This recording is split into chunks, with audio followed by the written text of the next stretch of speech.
Hello, everybody. This is the Super Wrestling Brothers. Super SmackDown Brothers.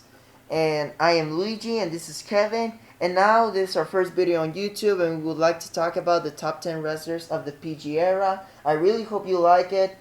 Remember, this is just our opinion. You can have a different one. You can have another suggestions. This is on the fun of it. So let's start. At number 10, The Rock. What The Rock is cooking. First of all, The Rock, when he came to the WWE, it was so amazing. He was the host of WrestleMania 27. He changed the WWE title, and he won the WWE title by taking it from CM Punk. Yeah, The Rock did a lot of things in the PG era. We're basically putting him on this list because, he was the host of WrestleMania 27. He did that once in a lifetime moment against John Cena that later on became twice in a lifetime, and I was so screwed up because of that. But at the end of the day, The Rock did a good instance while he was in WWE. As he main evented WrestleMania 28, he won the WWE title, he defeated CM Punk, he defeated John Cena, and he headlined WrestleMania 29. So there you go, The Rock, number 10. At number 9, Alberto Rio. Okay, this guy, just look his charisma. No, look at his style. Look at his smile. This guy is amazing. He's from San Luis Potosí in Mexico. He came here 2010. He defeated Rey Mysterio in his debut. Then he went on to the Royal Rumble, headlined at WrestleMania 27. Oh yeah, Kevin. Yeah. Look at the sarcasm in his face, man. He got a Rolls Royce in WrestleMania 27. The thing is that Edge beat him up, and I didn't like that fact, man. I really didn't. Yeah, and Alberto Rio then later on went to win the Money in the Bank at 2011. Then he cashed it in successfully, becoming the new WWE champ.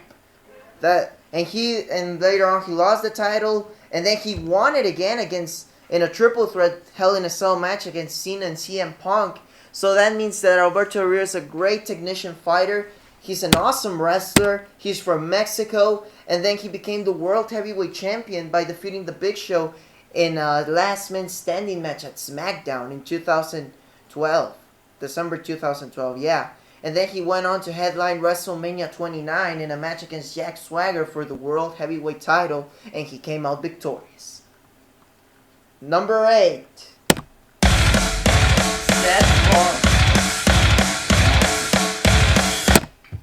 Alright, Seth Rollins formed the Shield. He betrayed the Shield.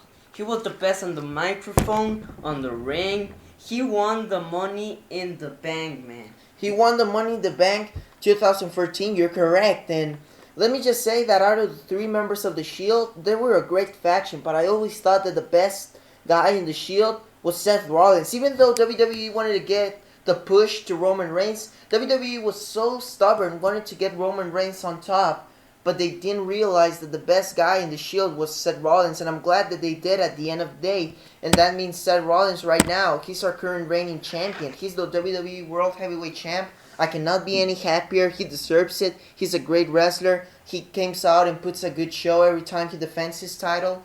So that's why Seth Rollins is at number 8. Now number 7.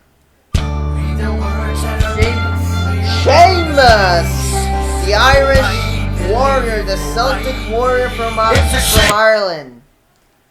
Alright, when this guy came to the WWE at 2010, and he kicked John Cena in his face and went to TLC, beat John Cena and won the WWE title, was incredible, man. Nobody had ever done that. Nobody. Sheamus, ever since he came to WWE, ever since he went to the main roster of Raw, he did an impact. He became the WWE champion. Later on, he had great title defenses. Later on, he became the World Heavyweight Champion by defeating Daniel Bryan in 18 seconds. I never liked that. But then he came back after an injury. He won this year's Money in the Bank. He's the current Mr. Money in the Bank. And he will cash in later on. I don't know when, but when he cashes it, he will become champion once again. And I couldn't be happier for Sheamus. Number 6. Daniel Bryan. Okay, let me just speak about this guy. This guy is amazing. He is one of the biggest, most touching stories I have ever seen in the WWE. This guy had no body. He had no stature. He was short. He wasn't anything of a good physique. He wasn't even handsome. You just look at him. He's pretty. He's a goat face. That's how WWE used to call him. But even though he crossed all the odds, he made all his critics go away. And look at him now. I mean, yeah, he married Brie Bella, man. Including he married Brie Bella. Yeah, but what I'm trying to say here is he came and he wasn't unnoticed. He was in Nexus. But then he won Money in the Bank and he successfully cashes in, winning the World Heavyweight title. But after a few years, the people really were touching with him. The people were in love with him, and the people stand up to the WWE to make Daniel Bryan be the best, to make Daniel Bryan headline WrestleMania. Even the obstacles that he had to face against the authority, against the creative personnel of the WWE who didn't wanted him to be in the main event, he took down all those odds. The people helped him. He was the people's champ ever since. And then it all culminated when he became the WWE World Heavyweight Champion at WrestleMania. There couldn't be any more touching stories in the PG era than this one. And that's why Daniel Bryan, it's a number 6. Now we'll go down to number 5. Yeah, let's go, man. You think you know me?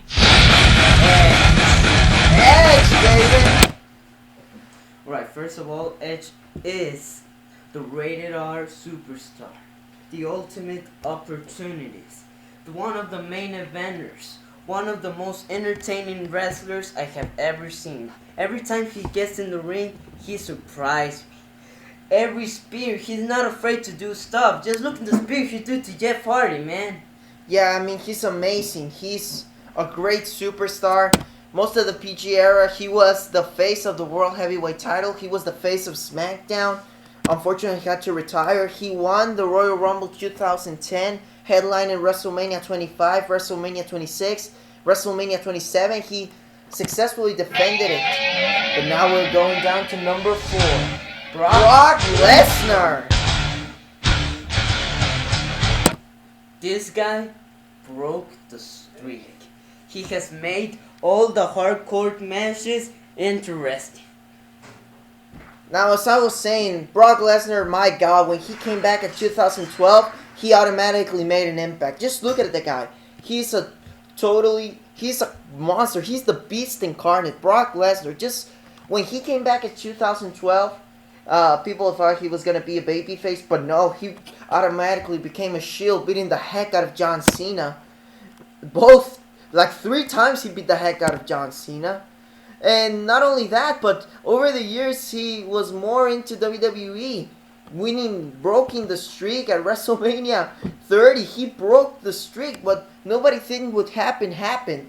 Brock Lesnar defeated The Undertaker. Obviously, he did become WWE World Heavyweight Champ too, and he headlined at WrestleMania 31. What more could you ask out of this guy? Amazing wrestler in the PG era, and he truly deserves it.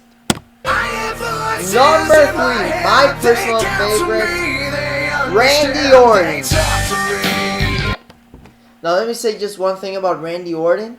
Ever since I've seen him, ever since I started watching WWE, I've always thought he's the best wrestler I've seen. He's just amazing. He can do everything when it comes to wrestling. And in 2009, at the start of the PG era, he had the Legacy, and that was the dominant faction back then. And that faction hasn't been yet forgotten, and it was a pretty well-made faction. And then he had that kick in the skull stuff that Randy Orton used to do to many superstars in the roster, and it was amazing. It was pretty cool to watch that. And obviously Randy Orton did become champion several times. I mean, like several times. I think like 8 times he became champion. Now let me just give you a recap. He won the 2009 Royal Rumble. He headlined at WrestleMania 25th anniversary of WrestleMania. He won the WWE title like 3 times in that same year. And then he went on to SmackDown. He became World Heavyweight Champion. And then he didn't do anything. 2012 was a hard year for him, but then he came back 2013, and he became the first ever WWE World Heavyweight Champion. And he unified both titles, the World title and the WWE title, in a TLC ladder match against John Cena and headlined at WrestleMania 30. And yet still now, he's one of the main guys in the roster. He's always been one of the main guys ever since the start of the PG era. But now we have to go to number 2.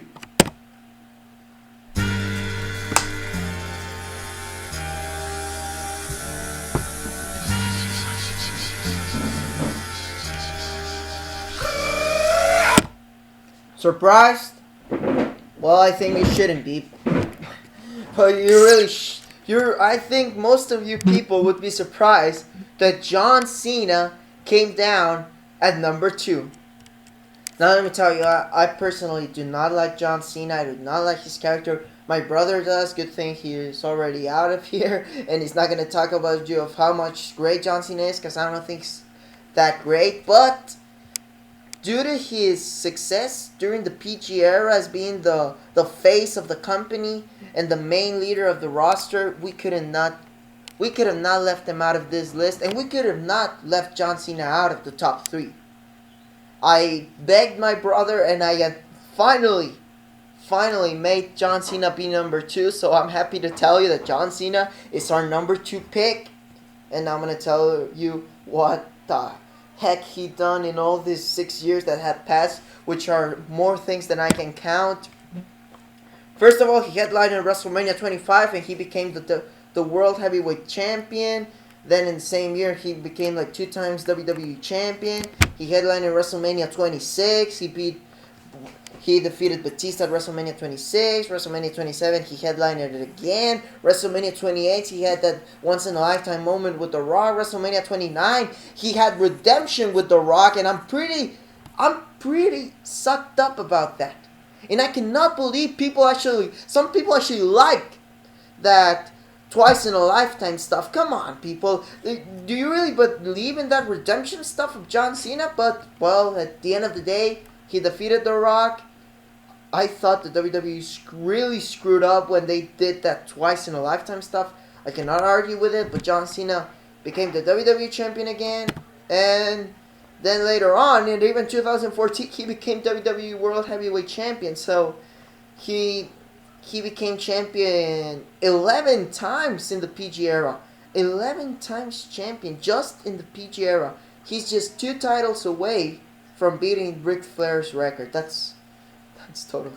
I cannot believe WWE has done this much to John Cena. But before I give you my number 1 pick, or our number 1 pick, oh, Kevin's not here anymore, I have to go through some honorable mentions.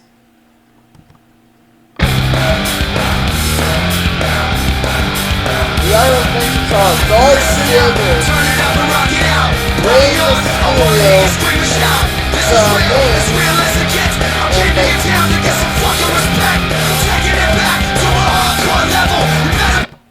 well, here it is, ladies and gentlemen, the number 1 pick, CM Punk.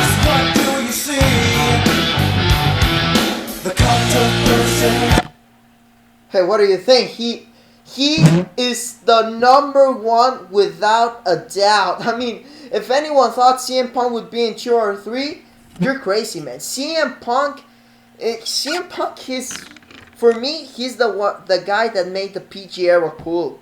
That made the PG era mean something. In 2009, well, that was the years he started to pull up from the mid-card. He started going up to the main events. In 2009, he had a great rivalry with Jeff Hardy. He made that the World Heavyweight title be the main championship in WWE for several months. In several months, CM Punk was defending the World Heavyweight Championship, and that was always the main event of all pay-per-views. So yeah, CM Punk did amazing stuff. Then in 2010, he cooled down a little bit, but then it came. The awesome year, 2011. And hey, look, Kevin's back. Can you tell us about CM Punk a little bit? He's the best in the world. Yeah, man.